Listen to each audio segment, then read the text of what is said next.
স্বামী স্ত্রী সময় কাটানোর জন্য দাবা লুডো খেলতে পারবে কিনা?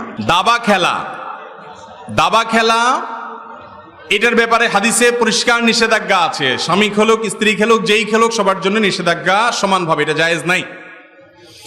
আর লুডো খেলা যেহেতু তখন সাহাবীদের যুগে এই টাইপের লুডো খেলা ছিল না, কিন্তু দাবা লুডো এগুলা একই টাইপ, কাছাকাছি টাইপ খেলা, এই ধরনের খেলা নয়। বরং স্বামী স্ত্রী খেলবেন হলো শারীরিক কসরত হয় এরকম খেলা, যেমন কুস্তির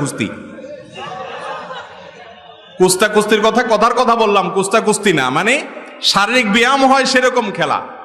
আমাদের প্রিয় নবী সাল্লাল্লাহু আলাইহি সাল্লাম আম্মা জান আয়েশা রাদিয়াল্লাহু তাআলা আনহার সাথে দৌড়াদৌড়ির প্রতিযোগিতা দিয়েছেন। দৌড়াদৌড়ি, নবীজির শরীরে 40 জন জান্নাতি যুবকের শক্তি ছিল, তিনি অনেক শক্তিশালী মানুষ ছিলেন।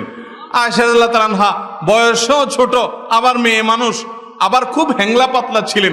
ইফকের ঘটনায় হাদিসে বিবরণ আছে যে তিনি যখন পালকিতে উঠে বসতেন